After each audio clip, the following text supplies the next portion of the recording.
Hello everyone, good morning, welcome to knowledge account. আমরা দেখব আজকে 31 মার্চ 2024 এর daily current affairs with static GK. তোমাদের কে স্টাডি নতুন চ্যানেলে গতকাল উইকলি কারেন্ট অ্যাফেয়ার্স পাবলিশ হয়েছে। তোমরা যারা যারা উইকলি কারেন্ট অ্যাফেয়ার্সের জন্য বলছিলে তারা নতুন চ্যানেলটাতে খেয়াল রাখো।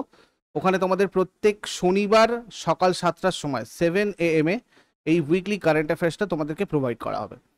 এছাড়াও তোমাদের প্রতিদিন সকাল 7টায় ওই চ্যানেলে স্ট্যাটিক জিকের একটা পার্ট কভার করা হচ্ছে, পুরো স্ট্যাটিক জিকের টপিকগুলো। তোমরা যারা যারা নতুন রয়েছে অবশ্যই ওটাতে ভিজিট করে নাও। আমি কমেন্ট বক্সে লিঙ্ক পিন করে দিয়েছি। এছাড়া সামনের সপ্তাহ থেকে তোমাদের এই 10-11টার সময় ইংরাজি আর বাংলার অল্টারনেটিভ ক্লাস কিন্তু এখানে চালু হচ্ছে, ঠিক আছে? এছাড়া যেমন পুরনো আমাদের এই নলেজ অ্যাকাউন্ট চ্যানেলে যেরকম ক্লাস সেরকমই হচ্ছে। তো এটার লিঙ্ক আমি ডেসক্রিপশন বক্সে দিয়ে দিয়েছি। অসুবিধা হলে তোমরা টেলিগ্রাম চ্যানেলে যারা যারা আছো ওখান থেকেও লিঙ্ক পেয়ে যাবে। যারা যারা জয়েন নেই জয়েন করে নাও। কোথায় কখন কি ক্লাস হচ্ছে সেগুলো তোমরা ওখান থেকেই জানতে পারবে। এইটা তোমাদের কে স্টাডিতে আগের দিন করানো হয়েছে, লিঙ্ক আমি কমেন্ট বক্সে পিন করে দিয়েছি। আর যারা যারা পিডিএফ কালেক্ট করতে চাইছো, দেখো ডেসক্রিপশন বক্সে একটা ইবুক বলে সেকশন আছে, ওখান থেকেও তোমরা কালেক্ট করতে পারো, অথবা আমাদের অ্যাপের ইবুক সেকশন থেকেও কালেক্ট করতে পারো। শুধু যখন কালেক্ট করবে তখন মোবাইল নাম্বারটা দিয়ে রেজিস্টার যেটা দিয়ে করবে সেটাই তোমরা পাসওয়ার্ড হিসেবে ইউজ করে নেবে। ডাব্লিউবিপি কেপি এগুলোর জন্য তোমাদের যে ফাউন্ডেশন ব্যাচ স্টার্ট হয়েছে, এটার এই যে অফারটা ছিল WBP24 কুপন কোড ইউজ করলে 880, এটা আজকেই তোমাদের লাস্ট ডেট। 31 মার্চে তোমাদের বলেছিলাম এটা লাস্ট ডেট। তো আজকের মধ্যে তোমরা এটাতে জয়েন করে রাখো। সমস্ত সুযোগ সুবিধা তোমরা এই প্রাইজেই কিন্তু এটা পেতে পারবে। আরও ডিটেলস জানার জন্য এই নাম্বারে তোমরা যোগাযোগ করে নাও, হোয়াটসঅ্যাপ অথবা কল করে। এছাড়া এইটারও তোমাদের আজকেই লাস্ট ডেট 31 মার্চ, তোমাদের আগে থেকেই অ্যানাউন্স করা হয়েছিল। তোমরা যদি পিএসসি ক্লার্কশিপের প্রিলিমিনারি ইন্টিগ্রেটেড ব্যাচে জয়েন করতে চাও সেক্ষেত্রে তোমরা আজকের মধ্যে জয়েন করলে এই অফার প্রাইসটা পাবে। যে কোনো ভিডিও টাইটেলে ক্লিক করলে তোমরা ডেসক্রিপশন বক্স পাবে, ওখানে তোমাদের সমস্ত লিঙ্ক দেওয়া রয়েছে। ওখানে গিয়ে তোমরা প্রত্যেকটা লিঙ্কে প্রত্যেকটা কোর্স চেক করে নিতে পারো, অথবা আমাদের অ্যাপের এই পেড কোর্স সেকশন এসেও করতে পারো। যদি কোথাও কোনো কোয়ারিজ থাকে, জিজ্ঞাসা থাকে, অ্যাপের হেল্প চ্যাট সেকশন অথবা হোয়াটসঅ্যাপ নাম্বারে তোমরা চ্যাট করে নেবে। ফার্স্ট কোশ্চেন আজকে দেখো, ন্যাশনাল ডিজাস্টার রেসপন্স ফোর্স নতুন চিফ পদে কে নিযুক্ত হয়েছে? ন্যাশনাল ডিজাস্টার রেসপন্স ফোর্সের নতুন চিফ পদে নিযুক্ত হয়েছেন পীযূষ আনন্দ। আইপিএস পীযূষ আনন্দ ন্যাশনাল ডিজাস্টার রেসপন্স ফোর্সের নতুন চিফ হবেন। পীযূষ আনন্দ উত্তরপ্রদেশের ক্যাডারের 1991 ব্যাচের আইপিএস অফিসার, বর্তমানে সেন্ট্রাল ইন্ডাস্ট্রিয়াল সিকিউরিটি ফোর্সের বিশেষ মহাপরিচালক। সেন্ট্রাল ইন্ডাস্ট্রিয়াল সিকিউরিটি ফোর্সের ডিরেক্টর জেনারেল পদে নিযুক্ত হতে চলেছেন কে? নীনা সিং। নীনা সিং প্রথম মহিলা যিনি সিআইএসএফ এর মহাপরিচালক পদে নিযুক্ত হয়েছেন। 31 জুলাই 2024 পর্যন্ত এই পদে ইনি নিযুক্ত থাকবেন। সিআইএসএফ এর একটা কেন্দ্রীয় স্বরাষ্ট্র মন্ত্রকের অধীনে কাজ করে, মানে সিআইএসএফ এটা কেন্দ্রীয় স্বরাষ্ট্র মন্ত্রকের অধীনে কাজ করে। 1969 সালে সিআইএসএফ আইন 1968 এর অধীনে ভারতীয় সংসদ দ্বারা এটা প্রতিষ্ঠিত হয়েছিল। Central industrial security force CISF এর ফুল ফর্ম। এর মধ্যে রয়েছে নিরাপত্তা কভারের মধ্যে রয়েছে পারমাণবিক স্থাপনা, মহাকাশ স্থাপনা, বিমানবন্দর, বন্দর, বিদ্যুৎ কেন্দ্র এবং দেশের অত্যন্ত সংবেদনশীল অবকাঠামো সুবিধা। নীতিবাক্য সিআইএসএফ এর সেফটি অ্যান্ড ডিফেন্স, আর সদর দপ্তর নিউ দিল্লি।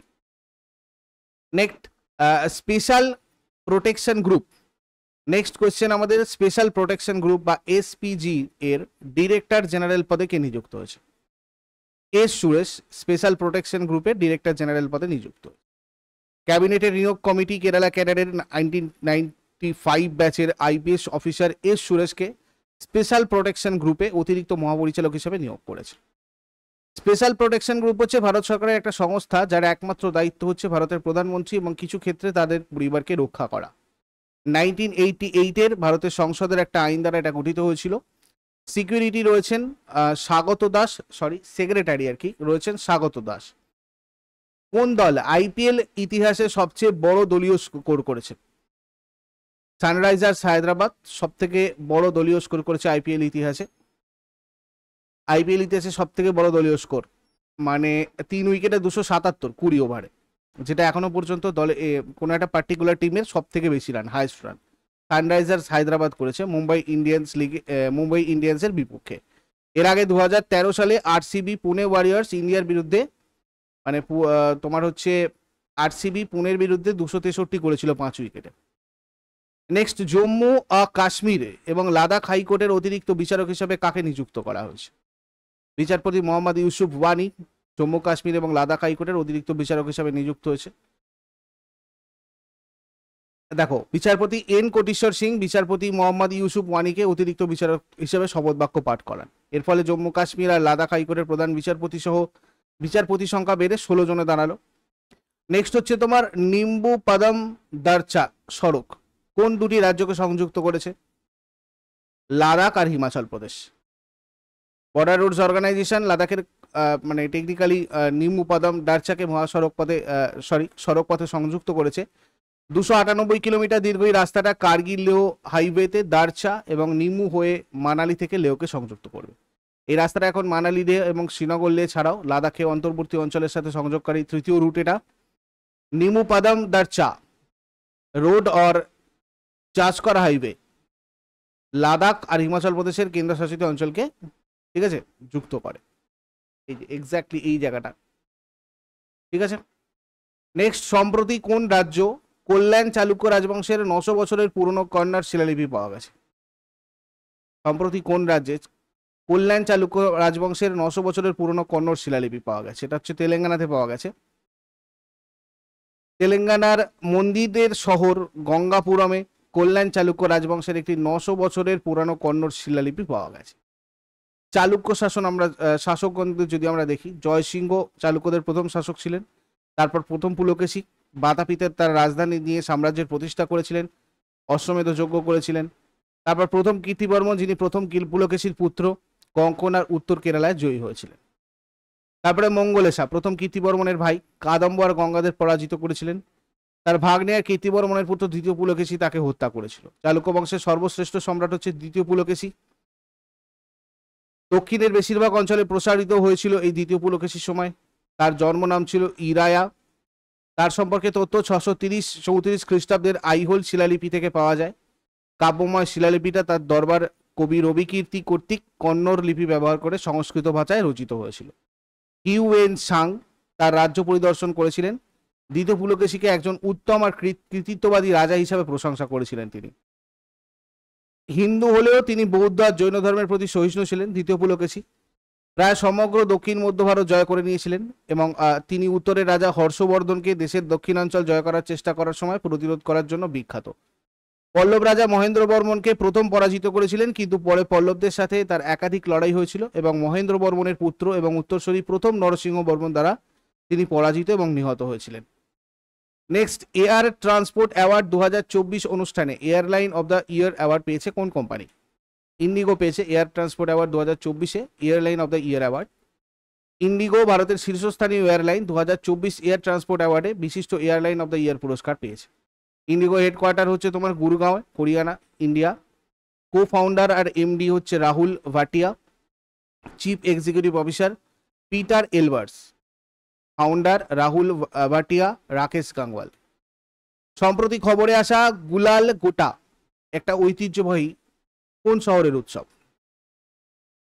এটা হচ্ছে তোমার জয়পুর, রাজস্থান হয়ে যাবে।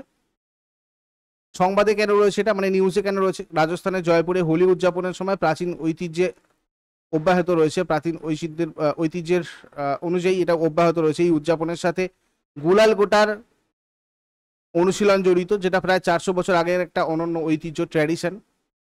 এটা একটা হচ্ছে ছোট বল, যেটা লাখ দিয়ে তৈরি, শুকনো গুলালে ভরা, ওজন প্রায় 20 গ্রাম। হোলির সময় লোকেরা একে অপরের দিকে এই বল ছুড়ে দেয় এবং তারা আঘাতে ভেঙে যায়। গুলাল গোটা তৈরির কাজ শুরু হয় জলে লাক্ষা ফুটে নরম করার জন্য। একবার লাক্ষার আকার হয়ে গেলে লাল, হলুদ আর সবুজ থেকে শুরু করে রং মিশ্রিত হয়, যেটা অতিরিক্ত রং তৈরি করতে একত্রিত করা যেতে পারে। একবার প্রক্রিয়া করা হলে কারিগররা লাখ গরম করে এবং ফুঙ্কনি নামক একটা ব্লোয়ার ব্যবহার করে এটাকে গোলাকার আকারে উড়িয়ে দেয়। পরে বলগুলো গুলালে ভরা হয় এবং লাখ দিয়ে সিল করা হয়। এলএসি লাখ যেটা বলছি, এটা হচ্ছে একটা রজনীভূত পদার্থ, মানে রজন থেকে তৈরি একটা পদার্থ, যেটা নির্দিষ্ট পোকামাকড় দ্বারা উৎপাদিত হয় এবং চুড়ি তৈরিতেও এটা ব্যবহার করা হয়। গুলাল গোটার কাঁচামাল কোথা থেকে আসে? লাখ যেটা, এটা ছত্তিশগড়, ঝাড়খণ্ড থেকে পাওয়া যায়, যেখানে স্ত্রী স্কেল পোকা একটা প্রাথমিক উৎস হিসেবে এটার কাজ করে। ছত্তিশগড় রাজ্য দক্ষতা উন্নয়ন কর্তৃপক্ষের ওয়েবসাইট অনুযায়ী 1 কেজি লক্ষ্য রজন তৈরি করতে প্রায় 3 লক্ষ পোকা মারা হয়। এই লাখ যে পোকামাকড়, রজন, লক্ষ্যরঞ্জক, লক্ষ্যমোম এগুলো প্রদান করে। লক্ষ্য পোকামাকড়, রজন, লক্ষ্যরঞ্জক এবং লক্ষ্যমোম প্রদান করে। জয়পুরে কিভাবে গুলাল গোটা একটা ঐতিহ্য হয়ে উঠেছিল?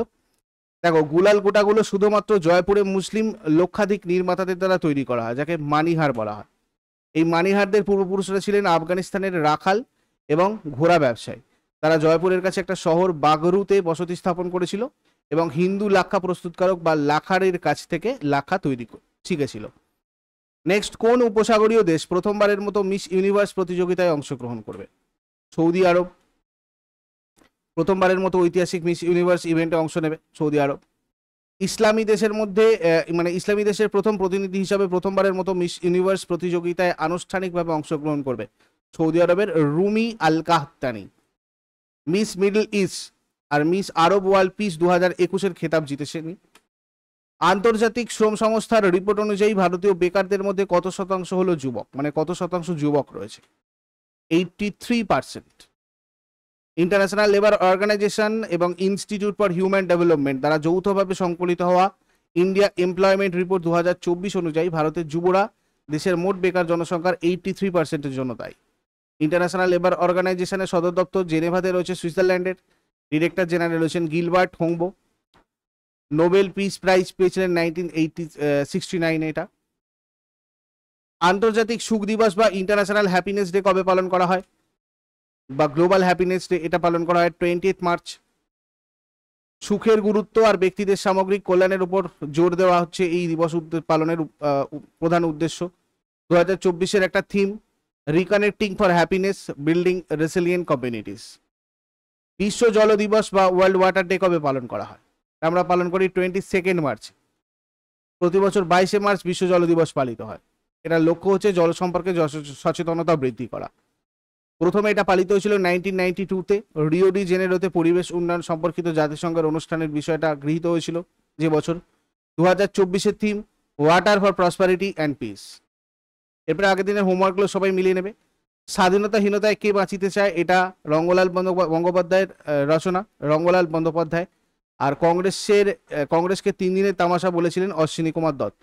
আজকে তোমাদের জন্য প্রশ্ন থাকবে, হৃৎপিণ্ড কোনটি দ্বারা আবৃত থাকে? আলেকজান্ডার ভারতে আক্রমণ করেছিলেন তখন মগধের রাজা কে ছিলেন? এই দুটো প্রশ্নের উত্তর তোমরা আজকে কমেন্টে জানাও। চট করে আগের দিনের গুলো কুইক রিভাইজ করে নেবো। যারা যারা লাইভে রয়েছে অ্যান্সার করার চেষ্টা করো। 30 মার্চ 2024-এর কোয়েশ্চেন আমাদের কি কি ছিল? Bureau of police research and development এর মহাপরিচালক হিসাবে কাকে নিযুক্ত করা হয়েছে? রাজীব কুমার শর্মা। 29th দেবী শঙ্কর আবস্তি অ্যাওয়ার্ড 2023 কে পেয়েছেন? নিশান্ত। কোথায় Gyalsey Jetsun Pema Wangchuck mother and child hospital উদ্বোধন করেছেন নরেন্দ্র মোদী? ভুটান। সাম্প্রতিক প্যারা পাওয়ার লিফটিং ওয়ার্ল্ড কাপ 59 কেজিতে যুব বিভাগে কে স্বর্ণপদক জিতেছে? বিনয়। সম্প্রতি জেনেভায় ইন্টার পার্লামেন্টারি ইউনিয়নের 148তম বৈঠকে ভারতীয় প্রতিনিধি দলের নেতৃত্ব দিয়েছিলেন কে? Harivansh Narayan Singh. From a car seat to the corner room and beyond শিরোনামে বইটা কে লিখেছেন? S Raman. World Down syndrome day কবে পালিত হয়? 21 মার্চ। কোন দেশে ভারতের পরবর্তী রাষ্ট্রদূত হিসাবে নিযুক্ত হয়েছেন Soumendu Bagchi? Iraq. World strongest insurance ব্র্যান্ডের তকমা পেয়েছে কোন company? LIC. Competition commission of India দ্বারা অনুমোদিত লাঙ্কো অমরকন্টক পাওয়ার লিমিটেড কে অধিগ্রহণ করেছে? আদানি পাওয়ার লিমিটেড। এগুলো ছিল তোমাদের আগের দিনের কোয়েশ্চেন। ইউজফুল বলে মনে হলে লাইক, বন্ধুদের সাথে শেয়ার করে দিও। যারা নতুন রয়েছে প্রতিদিন সকাল 6টার সময় ডেইলি কারেন্ট অ্যাফেয়ার্সের আপডেটের জন্য নলেজ অ্যাকাউন্টকে সাবস্ক্রাইব করে বেল আইকন প্রেস করে অলে ক্লিক করে নাও। এবং আমাদের টেলিগ্রাম চ্যানেল নলেজ অ্যাকাউন্টে তোমরা জয়েন করে রাখো, যাতে তোমরা অন্যান্য ক্লাসগুলোর নোটিফিকেশন ঠিকঠাকভাবে পাও। আর কে এস স্টাডি যে নতুন চ্যানেল, তার লিঙ্ক তোমাদের এই ভিডিওর কমেন্ট বক্সে পিন করা আছে। Thank you so much. Next ক্লাসে আবার সবার সাথে কথা হচ্ছে। Have a great day.